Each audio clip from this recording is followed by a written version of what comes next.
Hi friends, Telugu వంటకాలకు స్వాగతం.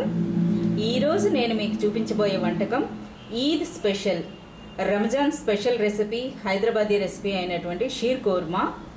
దానికి కావలసిన పదార్థాల్లో ముందుగా పాలు ఒక 2 లీటర్లు తీసుకోవాలి. అలాగే కావలసిన మిగతా పదార్థాల్లో ఇది సన్న సేమియా అని అంటారు దీన్ని, స్మాల్ సెవయా. అలాగే పంచదార అరౌండ్ 200 గ్రాముల పంచదార తీసుకున్నాను. ఈ సెవయా అన్నది ఒక 50 గ్రాములు ఉంటుంది, 50 గ్రామ్స్. ఈ షీర్ కుర్మా అంటే అది ఎక్కువగా మనం ఉపయోగించుకునేది డ్రై ఫ్రూట్సే. ఇందులో నేను ఉపయోగించే డ్రై ఫ్రూట్స్లో జీడిపప్పు, బాదం పప్పు, చిరోంజి, పిస్తా పప్పు, అలాగే కిస్మిస్, ఖర్జూరము, ఎండు కొబ్బరి, గులాబీ రెక్కలు, ఇలాచీ పౌడర్, యాలకుల పొడి మరియు నెయ్యి. పాలు ఫుల్ ఫ్యాట్ మిల్క్ తీసుకుంటే, వెన్న తీయని పాలు తీసుకుంటే మనకి కండెన్స్డ్ మిల్క్ అవసరం లేదు. వెన్న తీసేసిన పాల ప్యాకెట్లు అయినప్పుడు మనం మిఠాయి మెట్టి కండెన్స్డ్ మిల్క్ను వాడుకుంటే బాగుంటుంది. ఇవి కావలసిన పదార్థాలు. వీటితో ఇప్పుడు ఈద్ స్పెషల్ రెసిపీ అయినటువంటి షీర్ కుర్మా చేయబోతున్నాను. ఇప్పుడు ముందుగా తయారు చేసుకునే విధానంలో మనం ఉపయోగిస్తున్నటువంటి ఈ డ్రై ఫ్రూట్స్లో ఈ పిస్తా పప్పు, చిరోంజిని, ఈ బాదం పప్పులను, జీడిపప్పులను ఒక 4 నుండి 5 గంటల పాటు ముందుగా నానబెట్టి ఉంచుకోవాలి. ఈ విధంగా ఈ 4-5 గంటల పాటు నానబెడితే ఇలా బాదం పప్పు, ఈ విధంగా చిరోంజి కూడా ఆటోమేటిక్గా ఈ పొట్టు అనేది ఊడిపోతుంది. అలాగే జీడిపప్పు, పిస్తా పప్పు ఈ విధంగా 4-5 గంటల పాటు మనం ఇలాగా నానబెట్టి ఉంచుకోవటం వలన ఈజీగా వీటికి ఉన్నటువంటి ఈ పై పొట్టు అనేది ఊడిపోతుంది. ఇలా వీటన్నిటికీ పొట్టును ఇలా తీసేసుకున్న తర్వాతన వీటిని సన్నగా తరిగి పెట్టుకోవాలి. ఈ విధంగా డ్రై ఫ్రూట్స్ అన్నిటినీ ఈ విధంగా సన్నగా తరిగి పెట్టుకున్నాక ఇప్పుడు తయారు చేసుకునే విధానం. ఇప్పుడు తయారు చేసుకునే విధానంలో స్టవ్ పైన ఈ పాలను పెట్టి మరగనివ్వాలి. అలాగే మరోవైపు కడాయి పెట్టుకొని అందులో నెయ్యి వేసుకొని ఈ ఒక్కొక్క డ్రై ఫ్రూట్స్ని మంచిగా గోధుమ రంగు వచ్చేటంత వరకు ఫ్రై చేసుకోవాలి. ముందుగా నెయ్యి వేసుకొని ఈ నేతిలో మనం సిద్ధం చేసుకున్నటువంటి డ్రై ఫ్రూట్స్ అన్నిటిని వేసి మంచిగా బ్రౌన్ కలర్ వచ్చేటంత వరకు వేయించుకోవాలి.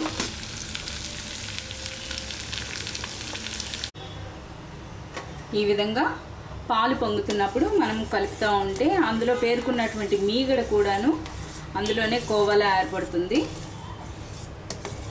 ఈ విధంగా పాలు పొంగుతున్నప్పుడు అలా కలుపుకుంటా మరొక 10-15 నిమిషాలు అలా మరగనివ్వాలి.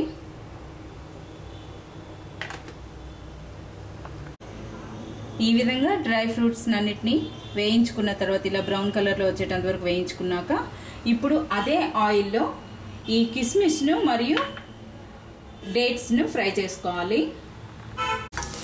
ఈ విధంగా కిస్మిస్ను మరియు ఖర్జూరాన్ని కూడా ఈ విధంగా ఫ్రై చేసుకున్నాక వీటిని కూడా డ్రై ఫ్రూట్స్ ఉన్న ప్లేట్లో పెట్టుకోవాలి.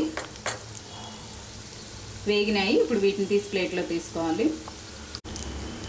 కిస్మిస్ను ఖర్జూరాన్ని వేయించుకున్నాక ఇప్పుడు అదే కడాయిలో మరి కాస్త నెయ్యి వేసుకొని ఈ సన్న సేమియా ఉంది కదా దీన్ని కూడా మనము బ్రౌన్ కలర్లో వచ్చేటంత వరకు లేదా గులాబీ రంగు వచ్చేటంత వరకు ఫ్రై చేసుకోవాలి.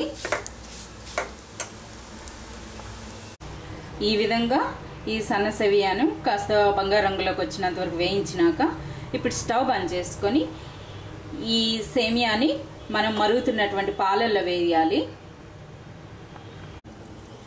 ఈ విధంగా నేతిలో వేయించినటువంటి ఈ సన్న సేమియాను కూడా వేసినాక ఒక 5 నిమిషాల పాటు ఉడకనివ్వాలి సన్నని మంట పైన. అప్పుడు కాస్త పాలు మరి కాస్త చిక్కగా అవుతాయి.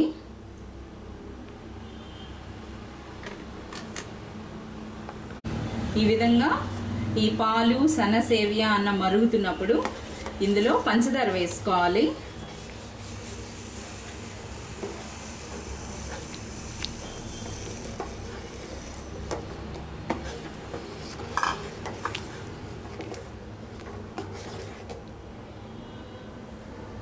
ఈ విధంగా మరొక 5 నిమిషాల పాటు మరిగిస్తే చివరగా డ్రై ఫ్రూట్స్ వేసుకుంటే షీర్ కుర్మా తయారవుతుంది.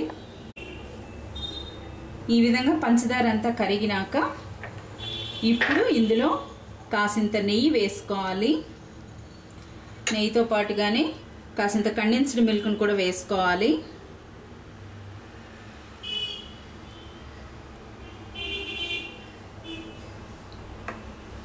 అలాగే మనం నేతిలో వేయించి ఉంచుకున్నటువంటి డ్రై ఫ్రూట్స్లో సగభాగం వేసుకోవాలి. ఇందులో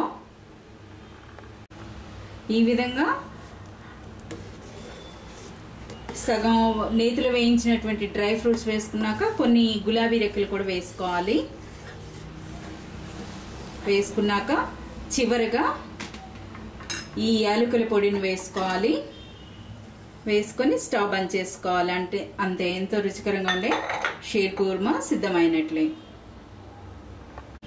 ఇప్పుడు ఎంతో రుచికరంగా ఉండే Ramzan special recipe, Hyderabadi special sheer khurma సిద్ధమైంది. నా ఈ వంటకం మీ అందరికీ నచ్చిందని ఆశిస్తున్నాను. మీకు నచ్చినట్లయితే మీ సలహాలు సూచనలు పంపగలరు. ధన్యవాదములు. నమస్తే. Once again, I wish you all happy Ramzan.